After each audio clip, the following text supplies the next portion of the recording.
Abiler ve biz.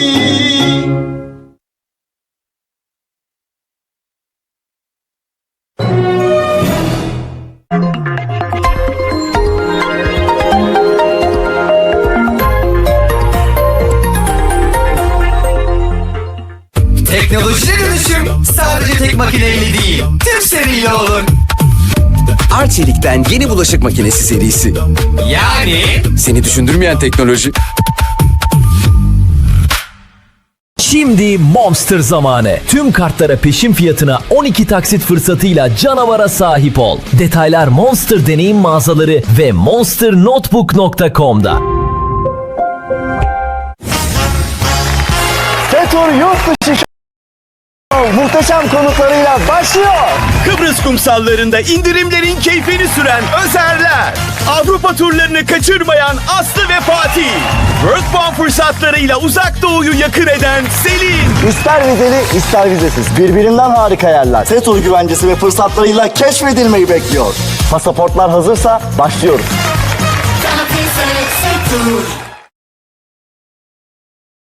Aynı araç, aynı sen, neredeyse aynı kasko ama çok daha fazla fiyata. Benzer kaskoya çok fazla ödemek mi? Asla. Sigortam Net'e gelin, benzer kaskoya çok fazla ödemeyin. kazancım net, sigortam net.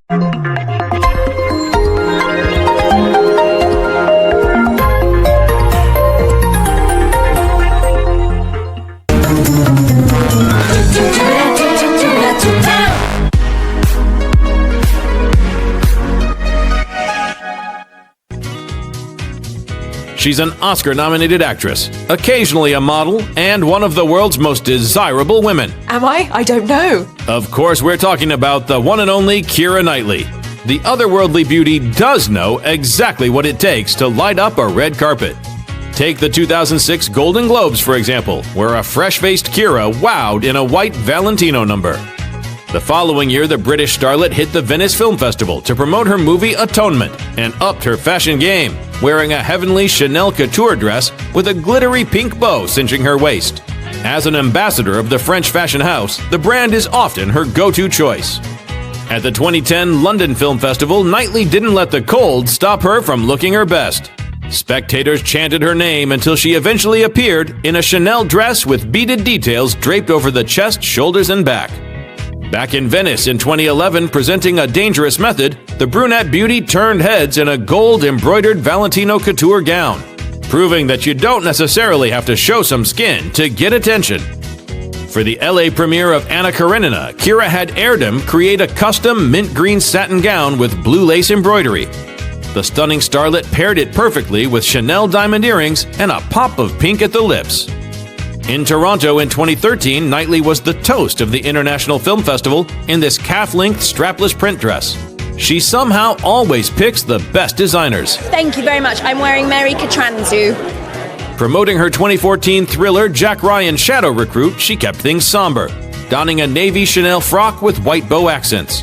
Her signature dark smoky eyes completed the chic, sophisticated look. For that year's Toronto Film Fest, Knightley had two movies on offer. She was an afternoon vision in white for the Imitation Game, choosing an embroidered dress from Chanel. But in the evening, she had to battle the elements for laggies in a Michael Vanderham gown. You know, you can really see, like, well, you're trying to sell glamour. It's not working, is it? I mean, really, it's like we're in a wind tunnel, we're getting wet, and the wind is like doing this. So, yeah, what can you do? As a nominee, the actress chose to debut her baby bump at the 2015 Golden Globes in light blue Chanel. But when attending the Oscars a few weeks later, she opted for another favorite brand of hers, Valentino, and rocked the red carpet in an embroidered tulle gown. After taking some time off from the spotlight to welcome her first child, Knightley returned to the film festival circuit in 2018. I'm never that comfortable with it, but I'm doing all right now, aren't I? And I'm dressed for it, so I think that's fine. Flying out to Toronto, she premiered the period drama Colette, wearing a Chanel gown that looks like it might also have come from a different era. She combined the navy blue design with matching jewelry by the French fashion house and bright blue eye makeup. Then she rocked up to the movie's LA premiere, where she stunned in a 1920s-inspired dress with floral embroidery and feathered detailing. And closing out the promotional tour in her home country, she shone bright in another Chanel ensemble at the London Film Festival. I picked it because it looks cool. Effortlessly fashionable on red carpets around the world, there's no doubting the style of Keira Knightley.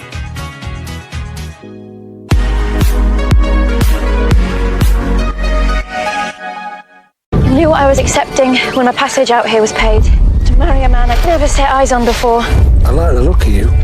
We've waited 12 years for this. You have been brought here as the property of your husband, and you will behave accordingly. What if these men have been on their own for so long they're not men anymore? If we are to be free, we must possess their minds, their souls.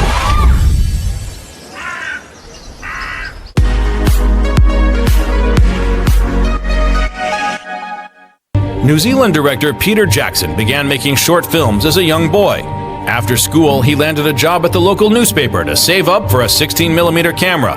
And when he finally got it, work began on his debut feature film, the sci-fi horror comedy Bad Taste. Peter continued making well-received smaller movies until he unexpectedly hit the big time when he secured the film rights to J.R.R. Tolkien's iconic trilogy of novels, The Lord of the Rings. It took us the best part of 2 years from the time that we thought, wouldn't it be fun to make The Lord of the Rings, which is kind of what begins the whole process, to the time that we sort of had the rights and were able to actually start working on scripts and pre-production. It was a 2-year battle, really. When the first film, The Fellowship of the Ring, was released in 2001, it became an instant hit.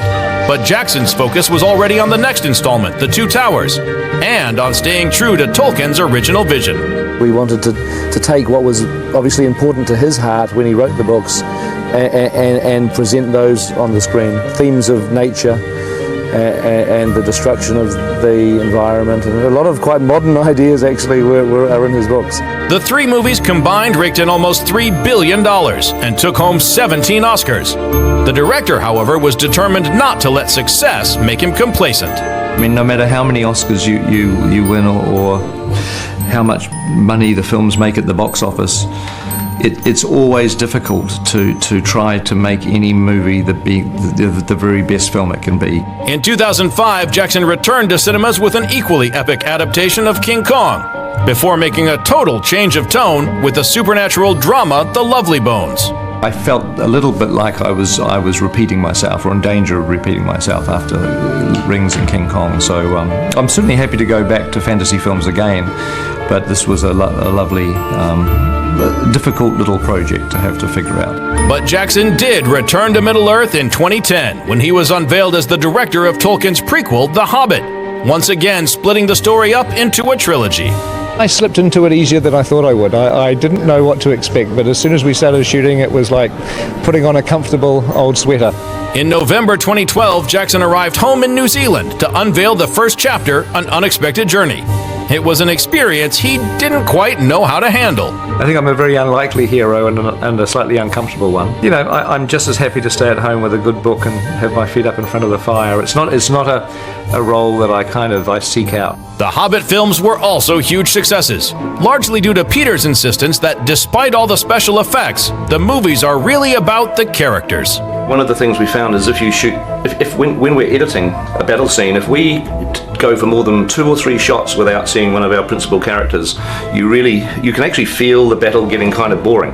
After that trilogy was complete, Jackson spent years developing special film restoration techniques for use in creating his documentary, They Shall Not Grow Old, in which real footage of World War I soldiers is made to look as modern and lifelike as possible. My dad collected books on the First World War, and so when I'm young, looking at our tiny little bookshelf at home, and most of the books were First World War books, so I used to read those. But Peter's never far from fantastical blockbusters, returning in 2018 as writer and producer of the post-apocalyptic adventure, Mortal Engines. The script ultimately is the hard part, because if you get that wrong, you're stuffed. You're stuffed from day one before you've even got the first base. For Peter Jackson, matching the success of his first trilogy is never the goal. He simply hopes he can inspire people along the way. If there's people young kids that are going to watch The Hobbit that in 20 or 30 years are going to become filmmakers or screenwriters, then that would be fantastic.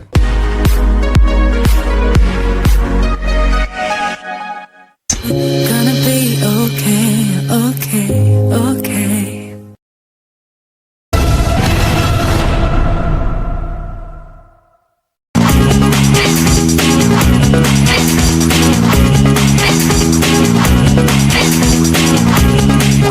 In this episode of Zoom In, Pedro Pascal stars as a lone bounty hunter in the outer reaches of the galaxy, far from the authority of the New Republic. Star Wars: The Mandalorian. They said you were coming. They said you were the best in the parsec. Would you agree? Also starring Carl Weathers, Gina Carano, and Werner Herzog, the live-action franchise is set after the fall of the Empire and before the emergence of the First Order.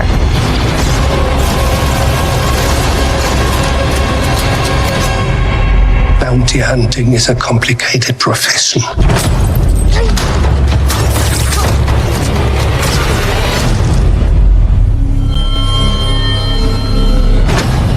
Don't you agree?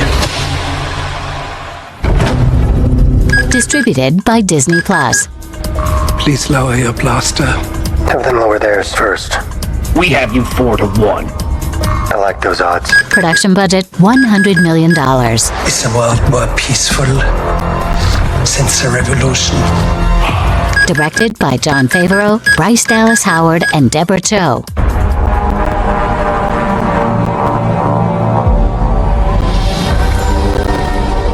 Is the world more peaceful since the revolution?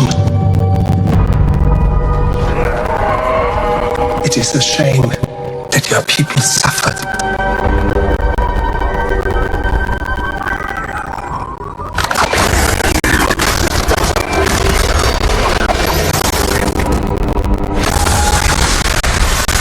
But bounty hunting is a complicated profession. Star Wars seems to be the invention of an entire universe. It's not just science fiction. Science fiction is more technical. This is something much bigger. This is about a Mandalorian travel in the system, trying to make his way through the galaxy and encountering the vestiges of what came before and the green shoots of what is yet to come.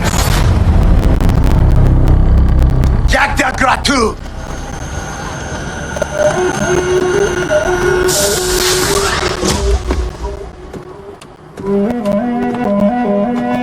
Ubahasa Biokala.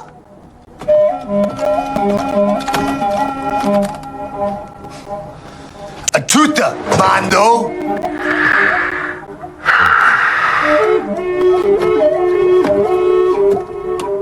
Gispi Ubahasa Biokala.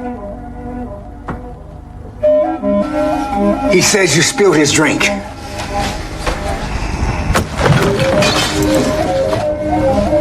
It's fine. It's on me. Salary Beskar. Here.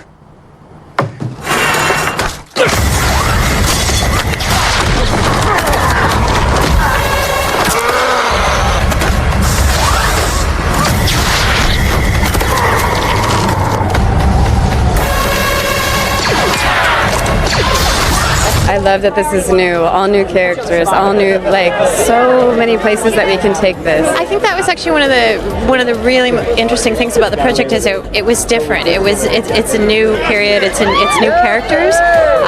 So everything, like, you know, even though we feel like we know so much, everything was original and new, which was really exciting. This is one of those kind of out of the blue opportunities that you don't even know how to, like, dream for something that magnificent.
I will help you. I got to see before anything all of the fans, and it just makes me understand the beauty of creating something like this for people like them. The name Star Wars carries so much weight around the world, and now The Mandalorian will hopefully be an installment of it that people will love as well.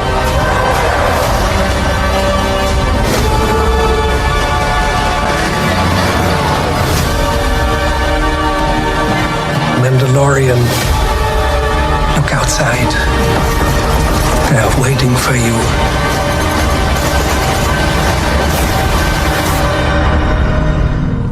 Yeah?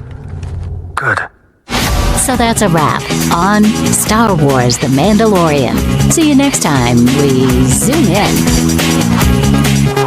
Bu diziyi dilerseniz Türkçe dublajlı, dilerseniz kumandanızın sarı tuşuna basarak orijinal dilinde Türkçe altyazılı izleyebilirsiniz.